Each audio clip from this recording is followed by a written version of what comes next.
አምነንና ጀሪ አብረው አደሩ።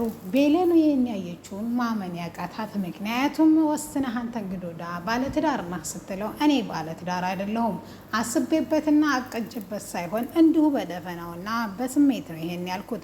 ባለፈው አንቺ መጀመሪያ ቀን ስላረፈሽ በጣም አበሳጭተሽ ነው እንጂ አስቤበት ወይም አቀጀበት አይደለም እያለ ተስፋ የሰጣት ቤሌን ዛሬ ግን ያየችውን ነገር መቋቋም ነው ያቃታት። እግሮቿ እየተንቀጠቀጡ አፎቿ እየተንተባተቡ ከዛ ከክፍል ቁርስ ብሉት ብላ ከዛ ተክፍል በፍጥነት ትወጣለች።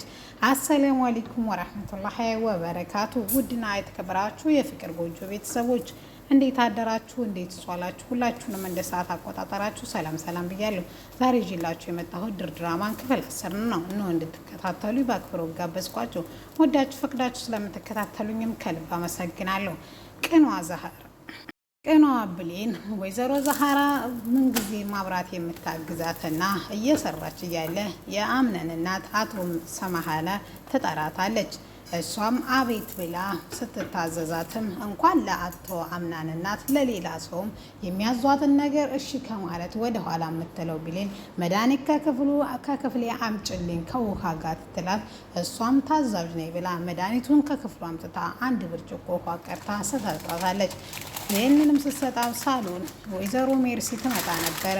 ሜርሲም ትንሽ ቆይታ ሰላምታ ከጠየቀቻትና በኋላም ከልጆቹ ጋር እየዋልሽ ነው? የት እየሄድሽ ነው? ሰሞኑን አይቼሽ አላቅም ቤቱ ስትላት ከወጣቶች ጋር መዋል ወጣት ያስብላል። ስለዚህ ከእነሱ ጋር እየዋልኩ ነው አይተሽም አታውቂ በማለት በጉጣይን ይተያያሉ። ሁለቱም እንደዛ ከተያዩ በኋላ ቤሌን መድኃኒቱን ትሰጣታለች ለአምነን እናት። ትንሽ ከወሰደች እና ከ2 ደቂቃ ከ3 ደቂቃ በኋላ የአምነን እናት ወይዘሮ ሰማሃላ ራሷን እያዞራት ይመጣል። እሷ ምን ሆንሽ ደህና ማይልሽ በማለት ትጠይቃታለች። ነገር ግን መለስ አድርጋ ራሴን ትንሽ እያመመኝ ነው መሰለኝ መተኛት ሳይኖረብኝ አይቀርም ስትልም ቀደም ብላ በቃ ችግር የለውም ስለዚህ እኔ አንስቼ ላስተኛሽ ስትላት ወይም ክፍልሽ ልውሰድ ስትላት አይ ችግር የለውም ትላታለች። ቀደም ብላ ደግሞ ሜርሲ ሳትጠሪ አቤት አትበይ እሷ እርዳታሽን ትፈልግ ነይ ቶሎ ትልሽ ነበረ። ስለዚህ እሷ እርዳታሽን አልፈለገችም። ስለዚህ ለምንድን ነው አድበሽ የማትቀመጪው በማለት መልስ ትሰጣታለች። ነገር ግን እኮ አሟታን ብትላትም ራሷም ሆነ አያቅታትም። መድኃኒትም አንዳንዴ ሲበዛ እንደዚህ አይነት ነገር ያጋጥማል በማለት ትመልስላታለች። ቤሌንም ነገሩ ያልገባት እሺ በቃ ራሷን ችላ ከሄደች ምን ዳይ ብላ ቁጭ ብላ እያወሩ እያለ ትንሽ እርምጃ ከተራመደች በኋላ የአምነን እናት ትወርቅና ድምፅ ይሰማሉ። እየተሽቀዳደሙ ሁለቱም ሲሄዱ የአምነን እናት እንዳይሆን ሆና ተዘርራለች። ሁለቱም እሷም እየተጣራች እያለ ራሷን ቀና አድርጋ ብጠራትም ወይዘሮ ሰማሃላ እያለች ብትጣራም ነገር ግን ራሷን ስለሳተች አቤት ልትላቸው አልቻለችም።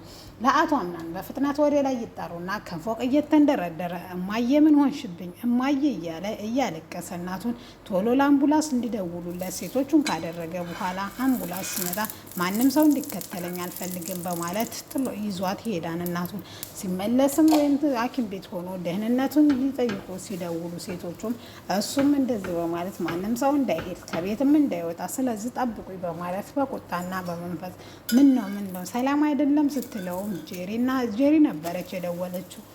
እሷም መድኃኒቱን የተመረዘ መድኃኒት እንደወሰደች እና ማነው መድኃኒቷን የሰጣ በማለት ለማንኛውም ሳሎን ተሰብስባችሁ ቆዩ በማለት አቶ አምነን ይናገራል።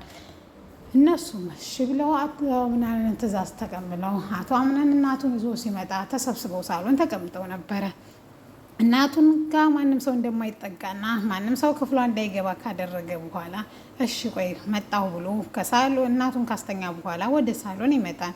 እሱም ማነው መድኃኒቱን የሰጣት ብሎ ሲጠይቃቸውም እነሱም ወደ ቤሌን ሁሉም ያዞረን እኔ ግን ምንም አላደረኩም መድኃኒት አምጭልኝ አለች ከክፍሌ አመጣሁ ስትልም ምክንያቱም አውቀው ነበር ይሄን ሴራ ያሴሩት ቤሌን ተጠያቂ እንድትሆን። ምክንያቱም ሜርሲ ጄሪ ተጠያቂ ከሆነች ጄሪ ደግሞ ወደ ወደ ሜርሲ ማዞሯ ስለማይቀር ስለዚህ ሁለቱም ነፃ ሆነው ጀሪን ነበር እንትናን ነበር ቤሌን ነበር ማጋፈጥ የፈለጉት። ስለዚህ ያሰባችሁትም ተሳጋ። አንቺ ቆይ ምንድነው አላማሽ? ምንድነው ችግርሽ? ወይ ማለት እጇን እየሳበ እየጎተተ ወደ ክፍሉ ይወስዳታል። ክፍሉም ወስዶ ቆይ ማን አንቺን የምን አርግሽ ነው? ቆይ ማን እናቴን ገለሽ እኔ ግልሽ የምታረጊ ነው የሚመስልሽ? እንዴት አይነት የተረገምሽ ሴት ነሽ? በማለት እኔ ካንቺ ጋር ያሳለፍኳቸው ጊዜዎች እነዛ ጣፋጭ ያልኳቸው ምን አይነት የተረገሙ እንደሆኑ አሁን ነው የገቡኝ በማለት መልስ እኔ ቆይ ለምን እንደዛ አደርጋለሁ? ለምንስ እንደዚህ እናትህን እጎዳታለሁ? እኔ ምንም አላማ የለኝም በማለት ብትንተባተብና ብትመልስም ነገር ግን ማንም ሰው ሊሰማት አልቻለም።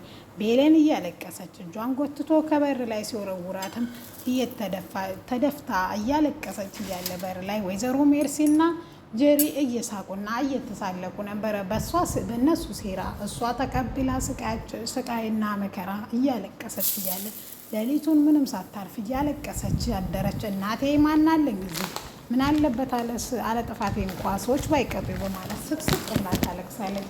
ወይዘሮ ዛህራን ብታባብላት ብትሞክርና እሷ እንዳልሰራቸው እርግጠኛ እንደሆነችና እውነት ደግሞ ቆይቶ እንደማይቆይና አንድ ቀን እንደሚጋለጥ ትነግራታለች። ነገር ግን ምንም ተስፋ አላደረገችም። በቃ ከዚህ ቤትም ውጭ ብዬ እረፍትሽን እንትን አልልሽም፣ ስለዚህ እዙ ቤት ተቀምጠሽ ትሰቃያለሽ ነው ያለኝ አቶ አምነን። ምን አይነት እድል ያለ በማለት ቤሌን ምርርና ስርጭት ብላ ታለቅሳለች።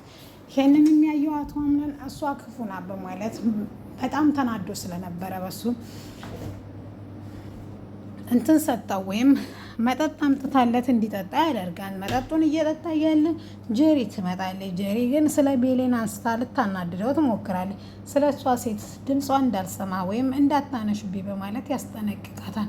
እሱም ወዲያውም እንደዚህ ካላትም በኋላ እሱ ዞር ብሎ ተናዶ ብድግ ሲላ መድኃኒት ትጨምርበታለች። መድኃኒትም የጨመረችበትንም እሱ እንትን አንስቶ ይጠጣል። ወዲያው ራሱን ያዞረዋል። ምን እየሆንኩ ነው? ቆይ በዚህ ሰከንድ ውስጥ ሰክሬ ነው በማለት ለራሱ መልስ ይሰጣል። ነገር ግን በዚህ ሰከንድ ውስጥ ማን አልሰክርም፣ ምናልባት ይቺ መናጤ ስላናደደችኝ ንዴቱ ነው ያሰከረኝ በማለት እንትን ይላል። እሷ ግን እየደባበሰ ብትናደድም ሌላ ስሜት ሊሰማህም ሚስቱ አጠገቡ እንዳለች እና የፈለገውን ነገር ማድረግ እንደሚችል ትነግረዋለች። ወይዘሮ ዛህራ የልጇን የተለመደውን ልታደርግላት ብትመጣለት ጥብላት ተኝታ ነበር። እውነት ቆይቶ አይቆይም በማለት ለልጇ ጭንቅላቷን ራሷን ስማ ከዛ ትሄዳለች። ሜርሲ ምን ነው ዝም አልሽ ትላታለች። ሜርሲ ለወይዘሮ ዛህራ ያንቺን ምጣ ቆይቶ ነው የሚደርሰው በማለት ትዝትባታለች። እሷም እናንተ ናችሁ ያደረጋችሁት፣ መቼም ልጄ ይህን ስራ ስትሰራም እውነቱ ተጋልጦ ሁልሽም ሜዳ ላይ ትወርቂያለሽ በማለት ትላቸዋለች። ነገር ግን እውነቱን ማን ታወቀ? ተዝተ ቤት ትወጣለች ማለት አትቆይም እዚህ በማለት ትነግራቸዋለች። ሲፈን ደግሞ ሴራዎቿ ሁሉ ቶሎ እየተጠናቀቁላት ስለሆነ የእሷም አላማ በዛም ሆነ በዚህም የአምነን እናትም መበቀል ስለሆነ እየደረሰላት ስለሆነ ወደ አምነን እናትም ደርሳ ሄዳ እንዲህ በማለት ትመልሳለች። ቆይ ማን አንቺ ሁሉንም ነገር አታስታውሽም ስትላትም ወይም ቀጥረሽ ነበር እዚህ ቤት ሰው እንዲሰልልልሽ ስትላት አይ አላስታውስም በማለት መልስ ትሰጣታለች። ቆይ ሁሉንም ነው እንደማታስታውሽ ወይዘሮ ሰማሃላ ስትላትም እሷም የቅርብ ጊዜውን እንጂ የድሮ ህይወቷን እንደምታስታውስ ቃል ትነግራታለች። ስለዚህ ጥሩ ዋናው እኛም በህይወታችን ትልቅ ጠባሳ የጣልሽብን የድሮ እንጂ ያሁኑ ህይወትሽ አይደለም በማለት መልስ ትሰጣለች ለራሷ። ቤሌን የራሷ መሳቷን ለጊዜው ለእሷ ሴራና ለእሷ ምቹ እንደሆነ ለራሷ እየተናገረች እኔ አንቺን እንትን ታላልኩ እኔ ሲፈን እናት ያልወለደችኝም ወይም የእናቴ ልጅ አይደለሁም በማለት ትዝታለች። ቤሌን ግራ ግብት ብሏት ፈዘዝና ድንግዝ ብላ ጠዋት ተነስታ ቁርሷን ከሰራች በኋላ እና ቤቱን ካጸዳች በኋላ እዛ ቤት እስካለ ድረስ እንደ ሰራተኛ እንድታገለግል ባጠፋችው ወይም መጀመሪያ ላይ ባረፈደችበት ቅጣት ተነስታ ከዛም አቶ አምነንን ቀስቅሽ ትባላለች። ይቅርብ ብትልም ነገር ግን መቅረት እንደሌለበት ወይዘሮ ዛህራ ትነግራታለች። ከደበቅሽና ከሸሸሽማ ነገሮቹ ወደ አንቺ ነው የሚያመዝኑ፣ ስለዚህ መጋፈጥ አለብሽ የኔ ላይ ስትላትም እሷም እሺ ብላ ትጋፈጣለች። ስትሄድ ግን ያየችው ነገር ማመን ነበር ያቃታት። አቶ አምነንና ጀሪ አብረው ተኝተው ነበረ። ይሄንን ማየት ማመን ያቃታት ቤሌን እንዴት ይሆናል? እሱ እኮ አውቆና አስቦበት እንዳልወሰነና ወይም ራሱ በጣም ተናዶ በእኔ ተናዶ እንደነበረ ነበር የነገረኝ። ደግሞም እሷን ከወደዳትና እውነት እሷን ከፈለጋት እኔ ጋር ምን ይሰራል? ጓደኝነትስ ብሎ ከኔ ጋር ለምን አብሮ አደረ? በማለት እኔ ነኝ ባለትዳር ወንድ ጋር አብሬ በማደሬ በማለት ራሷን ትወቅሳለች። አቶ አምነንም ባደረገው ነገር ምንም ደስተኛ አይደለም። ነገር ግን እንዴት አድርጎ አብሯት እንዳደረ ግራ ገብቶታል። ምክንያቱም ይህን ያህል ራሱን እስከሚስት ራሱን እንዳልጠጣ ያቅ ነበር። ነገር ግን በጣም ግራ ገብቶታል። ምን ማድረግ እንዳለበትም ግራ ገብቶታል። ውድና የተከበራችሁ ቤተሰቦች ጀሪና አምነን አብረው ስላደሩ ቤሌን ከዛ ተቤት ትወጣለች። የቤሌንና የአቶ አምነንስ ግንኙነት እዚህ ጋር ሊያበቃ ይችላል ወይስ አያበቃም የሚለውን ሀሳብ አስተያየታችሁን ኮሜንት ላይ ጻፉልኝ።